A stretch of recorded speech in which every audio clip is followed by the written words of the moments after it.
special guests, interviews, haunting stories, creatures of the unknown, and tales that will chill you to the bone.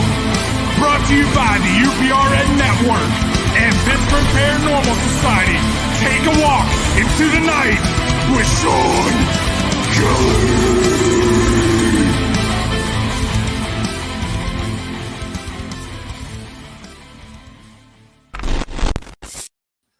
Hey, good evening, everybody. This is Shawn Kelly for Into the Night on UPRN 105.3 New Orleans.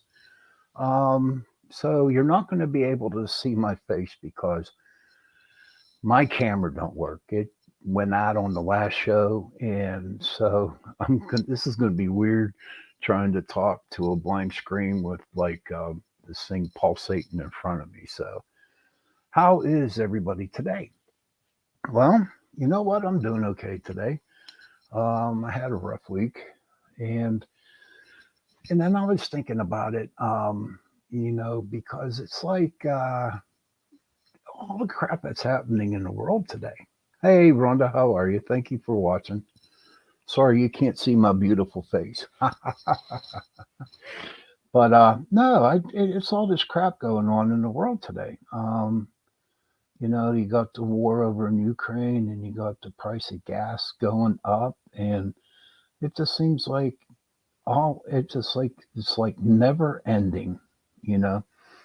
And being an empath that I am, I can feel it.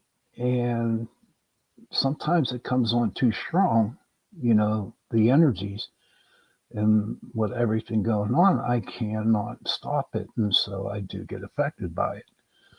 Um, oh, I'm glad you know. Yeah, yeah, just getting more gray hairs, Rhonda. That's what's going on with me. But it's hard for me to turn off. I don't I don't like it. There's times that I just want to curl up into a little ball, be left alone. That's how I feel. I just don't want to deal with the world. And I just can't do that because I have a job and I have bills to pay, you know. Thanks. Even though you can't see it, I'm blushing. Thanks, Rhonda. And I just want to run away, you know. Here in Pennsylvania, the gas prices went up to over $5, and I know that the other places, um, other states, they're even more. And you see all those funny memes that are going on Facebook now. I like the one where people they say that they got approved for a loan so they could get a tank of gas.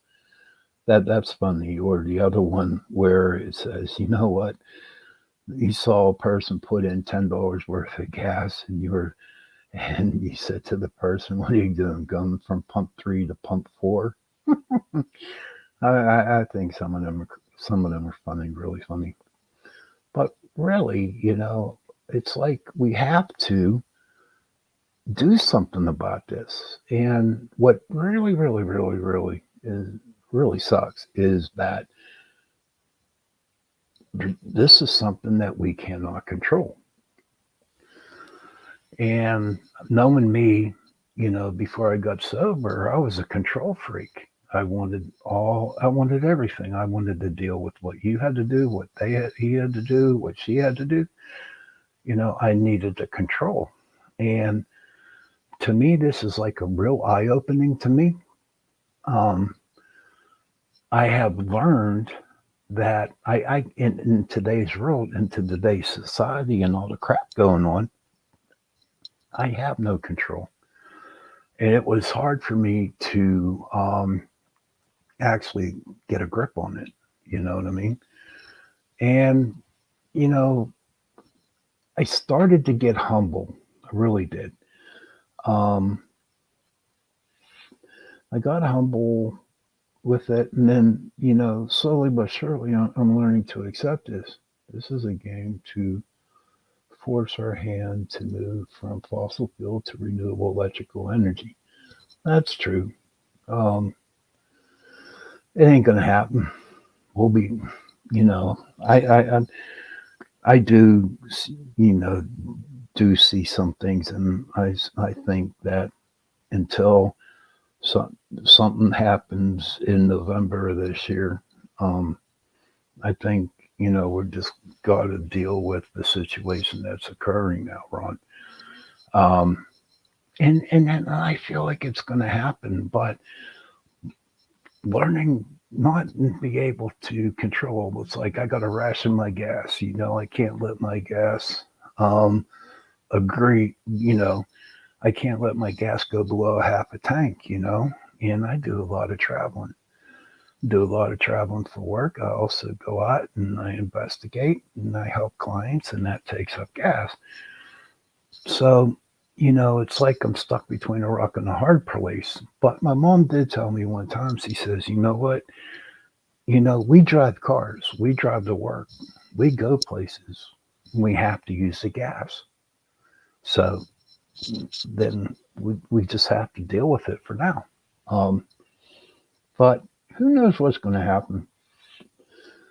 Who knows? And I know that for me, with the depression and the anxiety that I got, you know, I have to go see my doctor again because the dosage that's working for me isn't really up to par now. I mean, I might have to go, you know, a little bit more stronger type of medication because I don't know. It's my body's weird because let me see what's wrong to say. Don't lose faith, and we can see through the oasis. Spiritually, we will be fed and led into the right direction. That is so true, Rhonda. Thank you for saying that. And I believe that wholeheartedly that spirit will direct us in that way, the way it's supposed to go. But my medication isn't working, and I know that I have to go see what's going on with that. Um, and it is bothering some. Okay. Um, uh, I was talking to my mom the other day, you know, and we were sitting there, and I looked at her and I said, "You know what, Mom? I want to get the old Shawn back. I want to get that fun-loving Shawn back. I want that Shawn back to where I had a great time wherever I did whatever I want."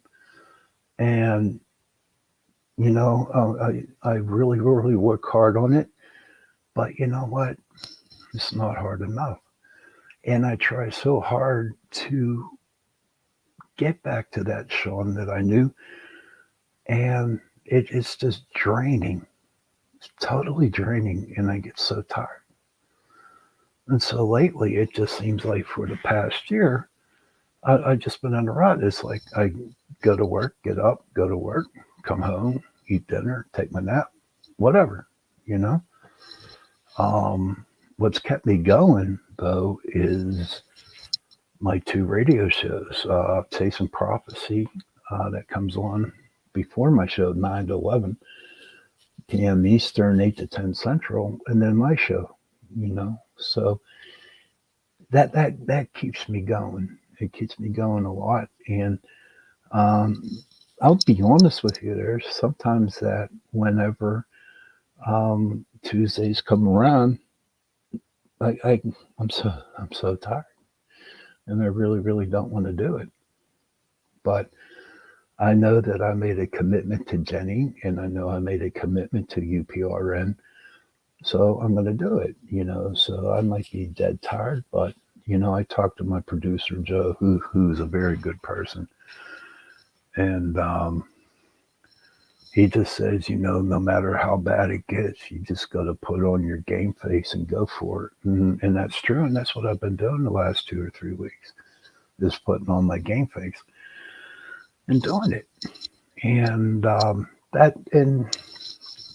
and then I make it. I make it. And then I sit back and then I talk to Joe after the show, and I come down, and you know what? It wasn't so bad. In fact, it's crazy because I'm real tired when I start the shows, but after the shows, I'm wide awake, because I use all that energy up. Um, so that's where I'm at with myself right now. I hope everybody, I need to tell you that I do pray for you guys a lot, and I am concerned about you, and and everything's going to be okay. Um, we're going to make it. We're going to make it through this. We're going to make through all this crap, and we will. We had uh, June. She was a very good reader. She was from Scotland, well, San Francisco now, and she said to us, Jenny asked, asked the question, does she see anything happening for us, for the world? And she said, there's just going to be more chaos, you know.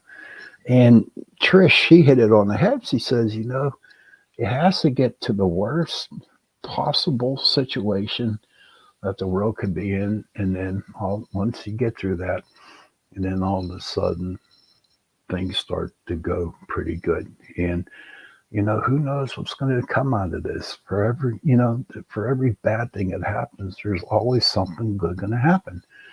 And you don't know if it's going to be today, tomorrow, a month, 2 months, 3 months, a year, 2 years, 3 years down the road. You don't know if it's when it's going to happen. But that's what keeps me going, is that I'm waiting for the good to happen. And there was many times in my life where a lot of crap did happen to me, and it just seemed like went on and on and on and on and on, and then all of a sudden, boom, everything became okay. Um, so that's where I'm at right now with myself. But I just want you to know um, that we're going to be okay, and everything will be okay. You know.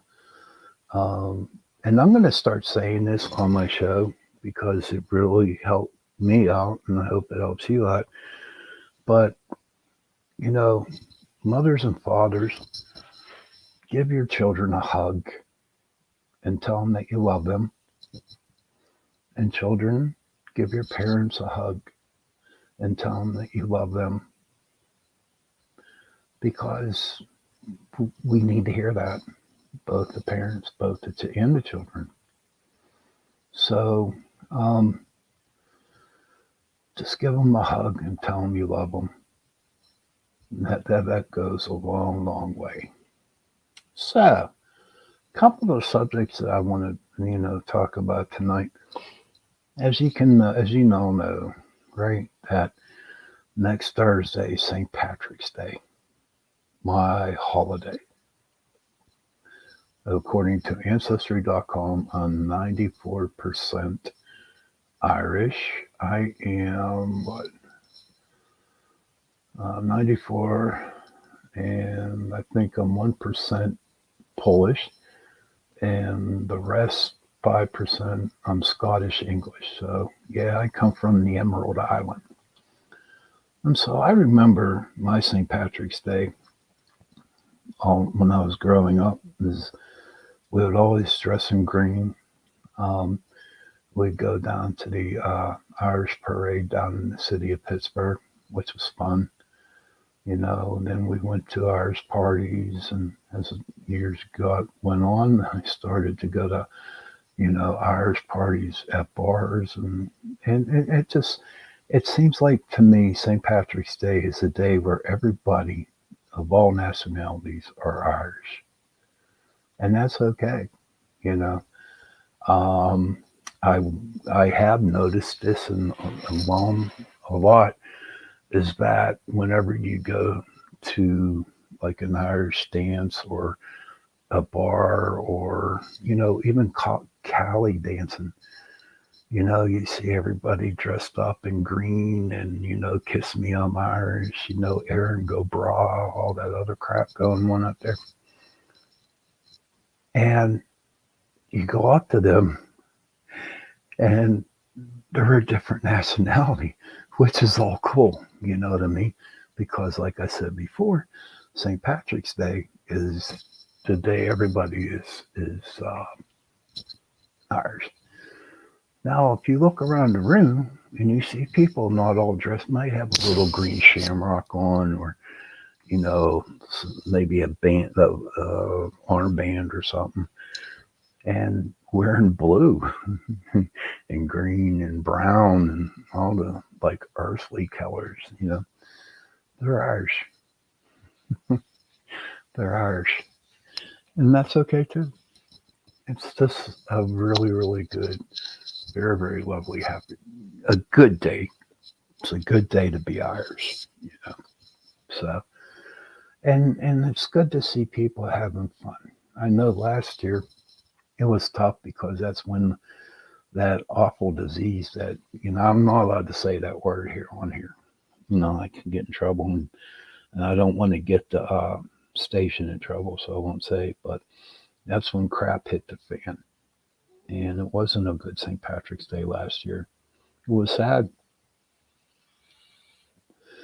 but I know, and I have noticed that from last year, around St. Patty's Day. I remember because I was going on vacation, and I was really bummed out because I couldn't do nothing. And so, as time goes on, everything just seems to be, doing a little better. I know Pittsburgh, I'm going to say maybe 3 or 4 months ago, they tried to hold the St. Patrick's Day parade down in Pittsburgh, and it just wasn't a good turnout. And I was a little not depressed about it. I was a little angry because we attempted to try to get the parade going, but it just didn't feel right. It just didn't feel right. There's an establishment over here. It's called the Harp and Fiddle, and my family goes there every year on St. Patrick's Day. And I'm telling you what, it's the best time in the world, spending my time with my family. Watching them get drunk and I'm sober, drinking iced tea unsweetened all the time. So I don't know, just watching and just being with my family. Oh my God, it's great. It just seems like nowadays that people just spend time with their families at funerals and weddings, and that's it. You're not in touch. But St. Patrick's Day, it's a different thing. It's a different thing for me because we just have a lot of fun. My cousins get up and they start singing, they start dancing, and maybe a little, rumble, a little back talking and stuff like that. But it's funny because sure, there's going to be all that back talking and maybe a little, a little fist going at it, not hard, but a little anger issues. Of course, you're angry. But you know what? After that's over with, they're like buying each other a beer and wishing them a happy St. Patrick's Day. That's my family. But why I brought up St. Patrick's Day, and I'm glad that I don't have my camera because I can read off my notes here. And St. Patrick, he was the patron saint of Ireland in the 5th century. And they actually called him the Apostle of Ireland. Okay. And basically, what St. Patrick did was they believe that he was responsible for the Christianity starting in Ireland. Okay. Now, you all hear that thing where St. Patrick drove all the snakes out of Ireland. And you ask yourself, now, how did he get all those snakes out of Ireland? Well, it was just another term for the Druids. Okay. So what happened was at that time, especially over in Ireland, now somebody correct me if I'm wrong, please. But at that time, Christianity came in over there in the Emerald Isle, and they wanted to, make it all Christians. And so the Druids over there who were practicing, paganism, which is crazy because some of the Catholic Church uses a lot of pagan rituals, and it's just one big mess. One big mess. But so if they're calling St. Patrick the Apostle of Ireland and him having the responsibility of Christianity in Ireland, and so the Snakes are the Druids, and they all became one big, Christianity over there. But of course, there were people out there that over there that didn't want that. So, and that's where the war began between Northern Ireland and Southern Ireland. The other day I was driving and I saw a bumper sticker on a car, and on it says 26 plus 6 equals 1. So I'll tell you that, and I'll let you think about that for a while. And then I'll come back and tell you what it means. But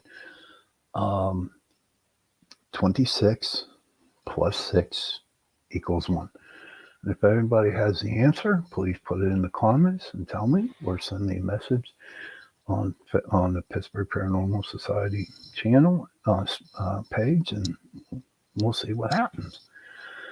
But what's crazy is he was like in the 5th century. He was at the age of 16. He was taken by Irish raiders, and he was forced into slavery. I think he was a herdsman, and I'm going to say he herded sheep or whatever. But it wasn't too. It wasn't good. It wasn't good at all. And he started to have dreams of helping people, and going around and talking and healing and showing people that everything is good, and so on and so on.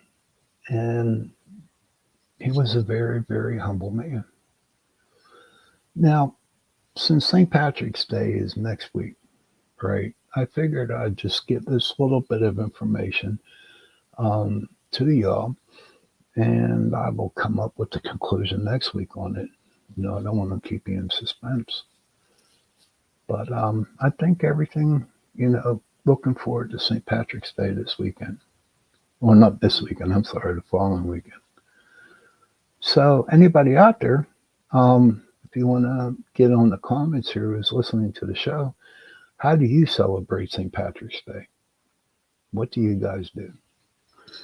Do you have the traditional meal, corned beef, potatoes, cabbage? We do. We have it. What's really good, though? They're called Scotch eggs. And what that is, it's a hard-boiled egg. And what you do is you put sausage around it. Yeah, you're right. You're trying it. Yes, I am trying. Hopefully one day, Rhonda, every day will be St. Patrick's Day. We'll get there. That's what I'm hoping for. In fact, I got a green shirt on today. But back to the food, which I love food. They're called Scotch eggs, and they're hard-boiled eggs that are covered with sausage, and you can fry them. That's the original. You fry them, or you can bake them, however you want to do it.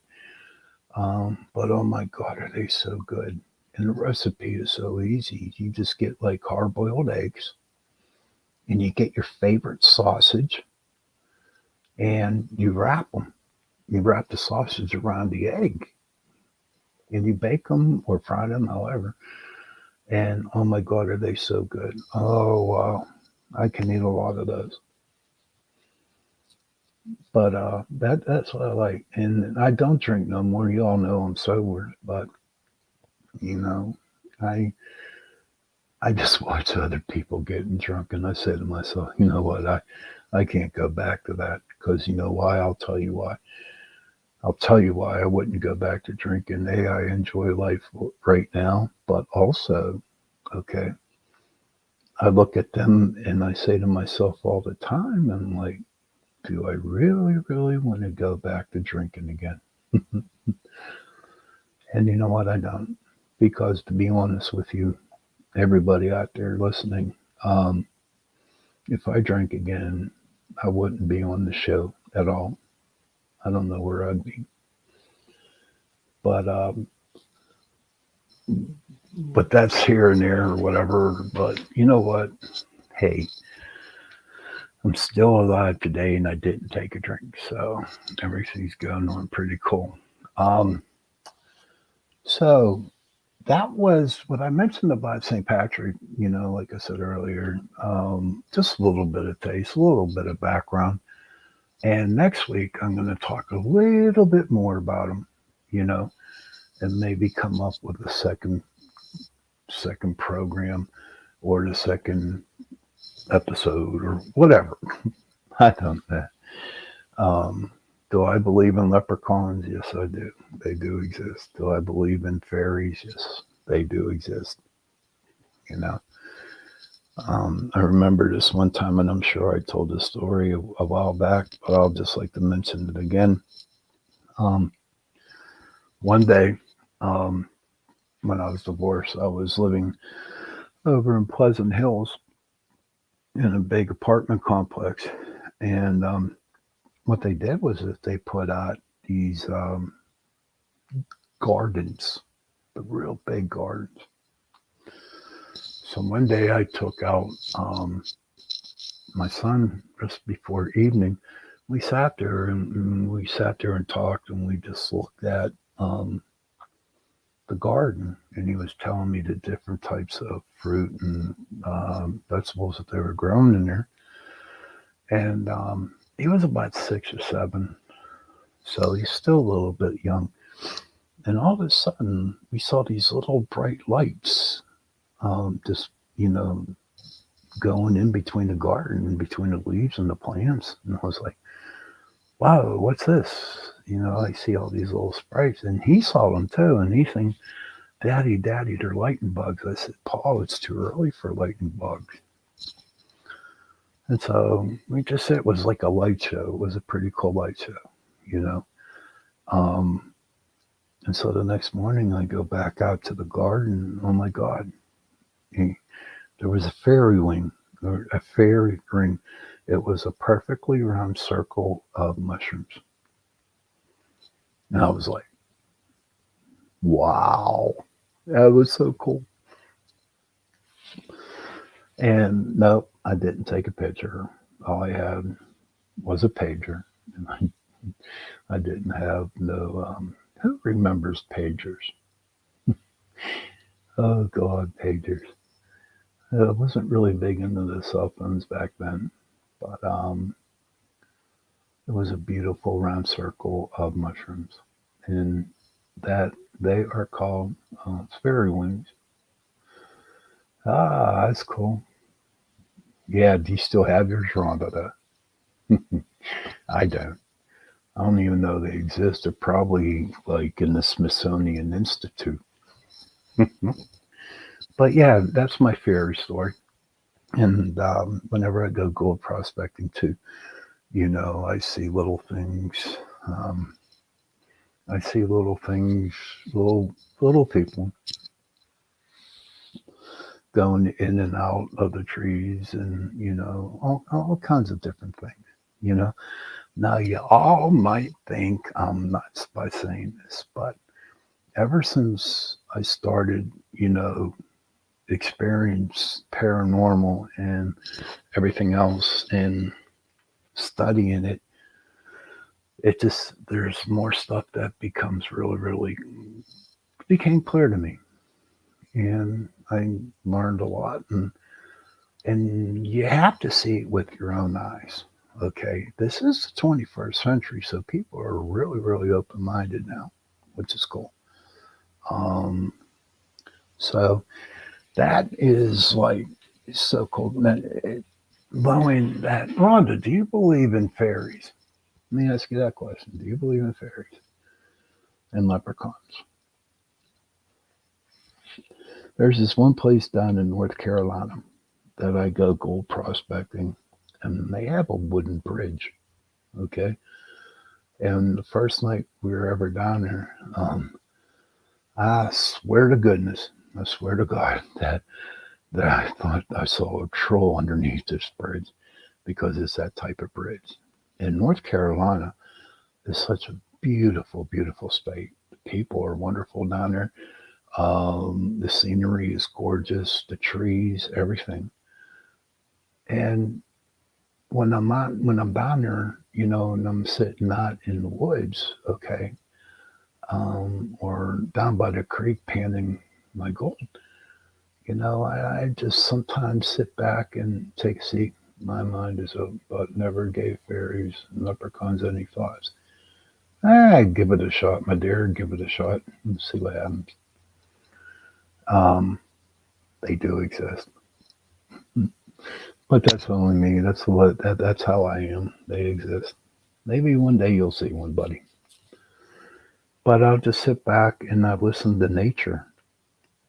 I'll take a break from panning and I'll just sit on a rock or something like that, and I just close my eyes and I just listen.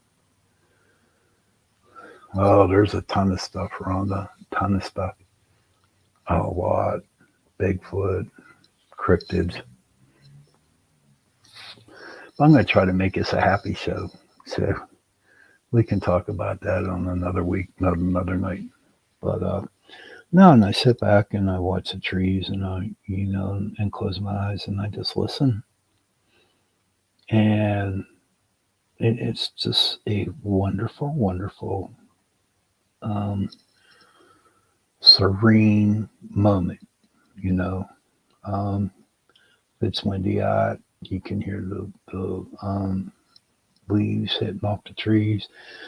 You hear the birds chirping. You see all different kind of birds, a lot of different type of animals out there, and and trees crying. And let me explain that to you, okay? So there's a park out here. It's called South Park out where I live. And then when I lived over in Pleasant Hills, I used to go out there and I used to meditate. So this one day it was like 80 degrees, and I'm sitting under a tree and I'm doing my meditation. And all of a sudden I felt water drops falling on my head. And I'm like, damn, is it raining? So came out of my meditation and here it wasn't raining, you know? And I'm thinking, what the hell's going on? Am I getting, is a bird doing his business on me or what? I didn't know what it was. And then I looked up at the top of the tree and all of a sudden I got this like wet spot, like right on my face. And I'm like, this is really, really crazy. What the hell is going on? It's not raining. It's not humid. It's a beautiful evening. And so I asked a friend of mine who's real into nature. And I asked her, I said, I told her the story, what was going on. And and she was telling me that, you know, trees, plants, they have feelings, they got feelings. And for some reason, maybe the tree that I was under that day, okay, was sad and it was crying. And, you know, having the open mind that I had, I kind of like, um, not absorbed what she said, but I really listened intently. I didn't, degrade her, call her a nutcase or nothing like that. I just accepted what she said, and is it possible that, trees have emotions? Yeah, could be. Maybe not, maybe so. But who knows? Who knows what's up with that, you know? But what was really cute on that same day, this is so cute. And, there was a mom raccoon with about three or four of her pups, I guess you call them pups, baby raccoons, right? So I'm sitting there on the ground and, I'm just sitting under the tree and all of a sudden, mama raccoon comes up with her babies and they stood right in front of me and they looked at me. They didn't attack me, it was like, wow, this is awesome. And so what I did was I was taught by a person that was meditating. They say, open your mind. And if you see an animal that's staring at you, you look at it and you say to yourself, you say, you try to find a message coming from that whatever animal it is, plant, animal, whatever, rock.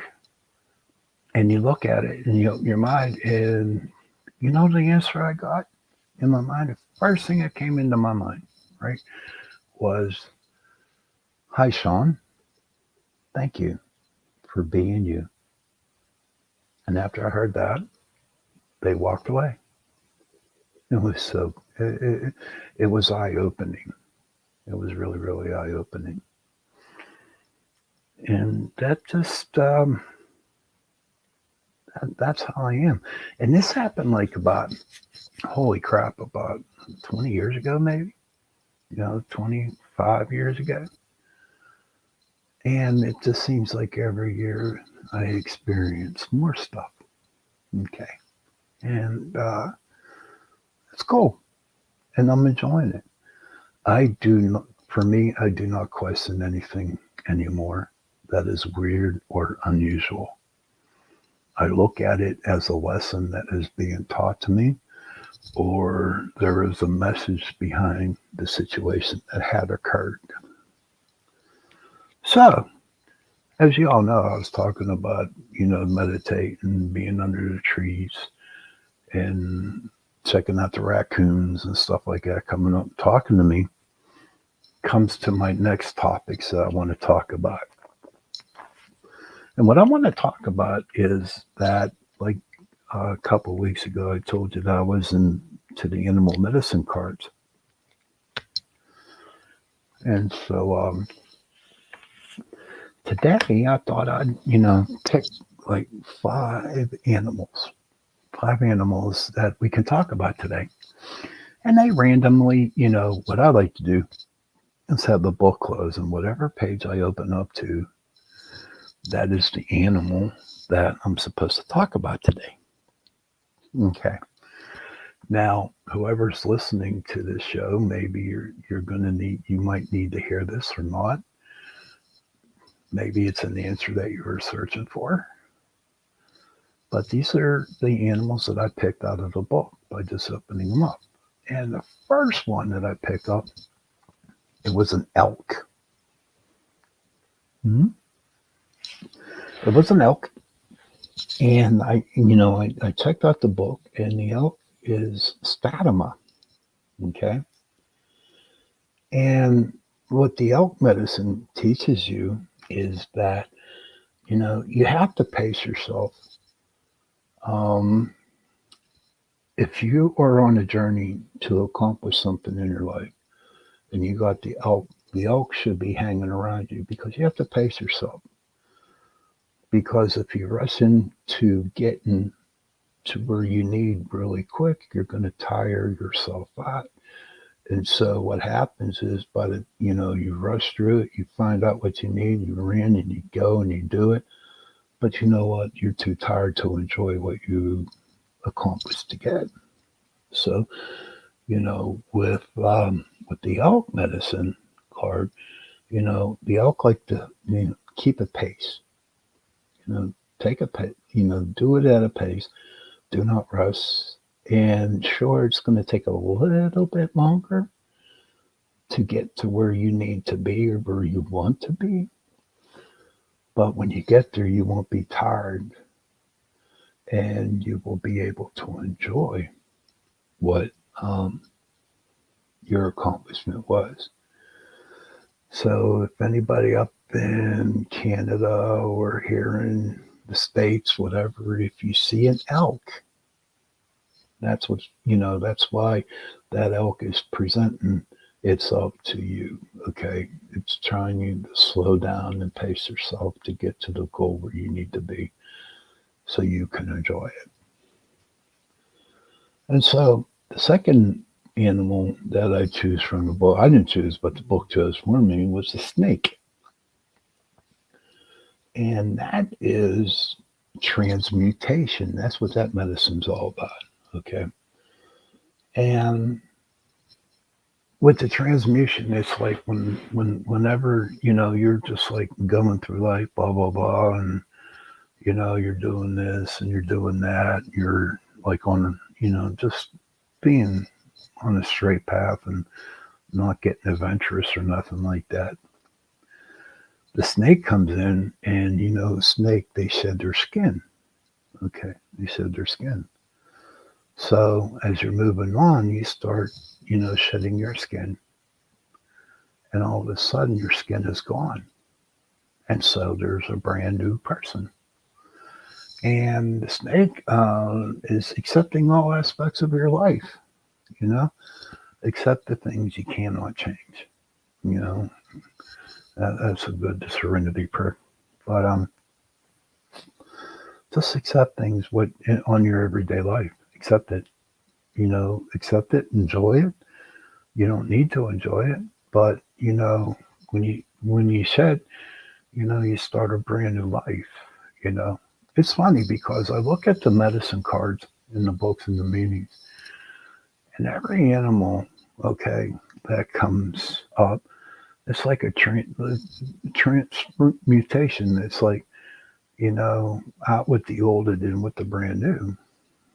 So that's what the snake about. So if you see a snake, maybe that snake is trying to tell you, hey, shed your skin, get out of your rut that you're in, and go and do other things. Start a whole new path with the new snake, with the new skin, not the old.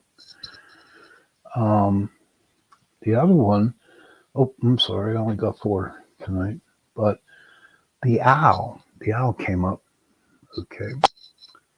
And the owl is deception.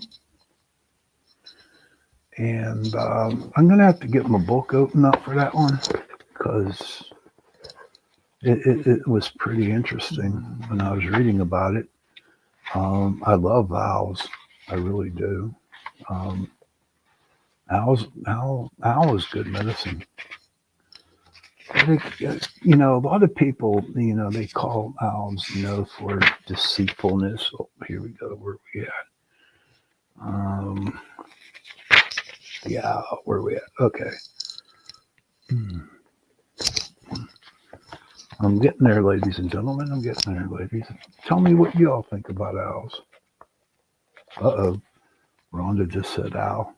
Uh-oh. Hold on, buddy. I'm getting to it. You probably saw an owl. So this has to be for you. I'm getting there.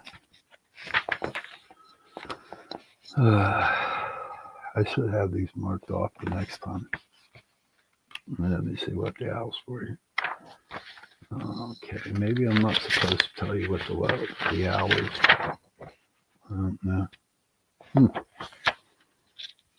But what do y'all think of it? What do you think of owls? Something happened today concerning the owl. Ah, okay. We're almost there, buddy.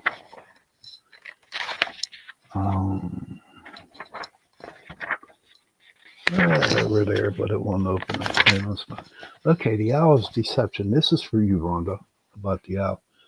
Owl medicine is symbolically association with clairvoyance, astral projection, and magic, both black and white. Owl is called night eagle on several medicine wheels used by the Amerindian teachers.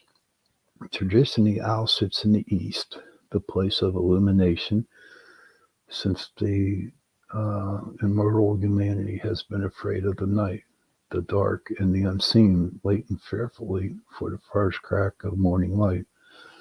Conversely, the night owl is a friend. Okay. Um, Owl is over times the medicine for sorcerers and witches. If owl is in your medicine, you will be drawn to magical practices and perhaps explore the dark arts. You should resist any temptation to practice black magic or any art that takes energy away from another person or being. If you have owl medicine, these night birds will have a tendency to collect around you even in the daytime because they recognize a kinship with you. Does that help you out anything, Rhonda, about the owl? I think the owl is great. Um, yeah, and so that was the other card that I pulled out, or from the book. I know I talk in riddles sometimes, but you guys listen, so that's pretty cool. And I'm glad you do. You don't know how much I appreciate you listening to my show into the night and listening to the show Chasing Prophecy. Oh, okay. We could talk about that later on, maybe tomorrow. Um, but the last one I want to talk about, and this really, really, you know, inspires me, and it's the antelope. Now, the antelope, the meaning behind its medicine is considered action. And this is the neat little, story I like behind it. Um, Antelope, well, appreciate what you do. Thank you, sweetheart. Um, so the antelope, when when the first plains people came, the antelope was sent by Great Mystery, and the antelope went up to the person and said, you know, kill me so you can eat my meat in order to be full. And after you eat my meat, skin me, take my skin, my fur, and make coats out of it, to be warm in the real harsh, cold winter times. And the antelope said to them that Great Mystery sent them to tell you to take our life in order for you to live on. It's a real, real beautiful story. So whenever this was like, honest to God, this is when I first opened these up. I mean, I had another deck, but when I first opened my first deck, the antelope card came up, and that's what came to me. And so I started taking action, and that's just like, going out and helping out, reaching people, um, telling them, show them a direction in which they can better themselves with, help them out. Um, and I do believe for me that the antelope is always with me, even though they're not around here in Pennsylvania. But, I know that they're like in Africa, I guess you want to call it, and around in those areas. But, you know, they really, really mean a lot to me because I do believe that I do have that antelope medicine with me. Because even though I'm like really, down and, not really feeling up to par, I try to make the effort to help other people out to the best that I can. And when I tell you this, I have to tell you this, that it's not so much that I'm trying to be egotistical when I talk to you about this or share this story with you, but I do this with pure humility, pure humbleness. I'm just staying and I'm helping you understand where I am at today. Um, so to me, the antelope is precious. You know, if you, in another good book, that you want to get about. It's called Animal Speak, and it's written by Ted Andrews. And what that book is about, um, it gives every animal out there, and it gives a meaning or a purpose why that animal is with you today.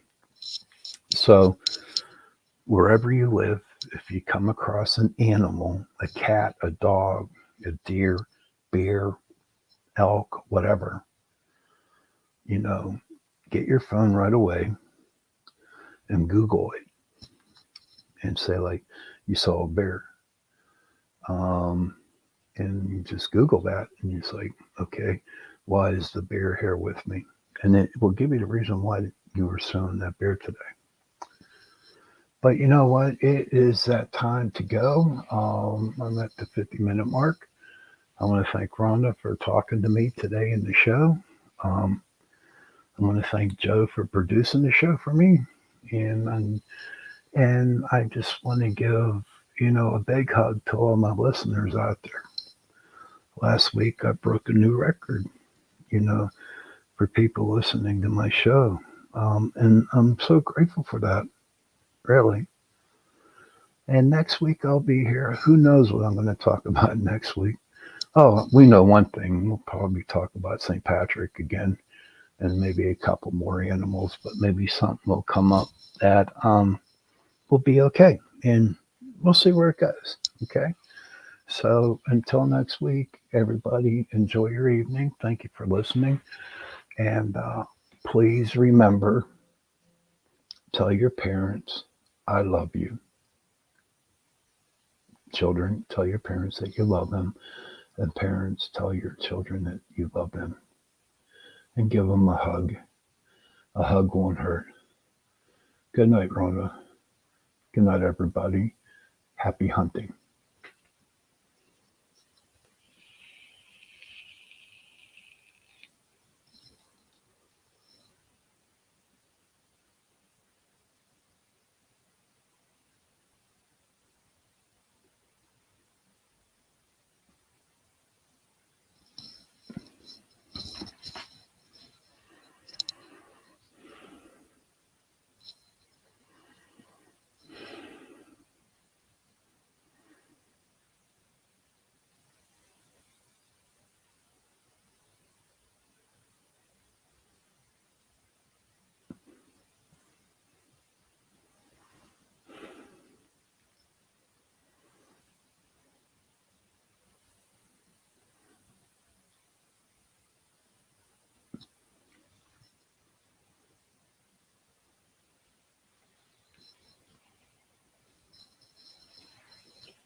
I'm just waiting for Joe to come and shut us off.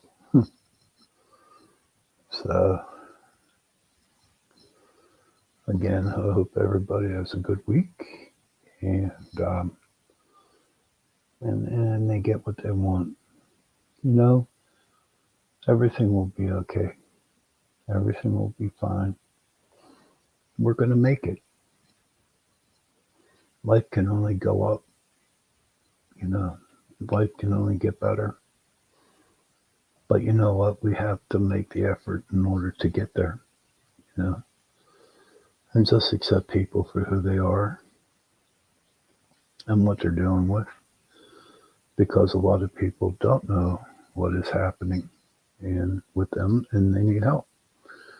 So hopefully, um, maybe you can change somebody's day tomorrow. You know, make them smile. You know, compliment somebody's hair. You know, carry their grocery bags to their car or give them a smile. You know, smile and what you need to do. And I guess Joe's kind of busy. So we're still waiting on my producer, you know, to close the show out. Maybe he's in the other room getting something to eat, you know, catching up on some paperwork or stuff like that. Um, mhm.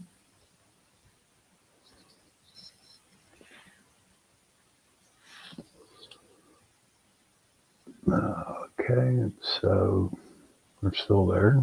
Still waiting for Joe.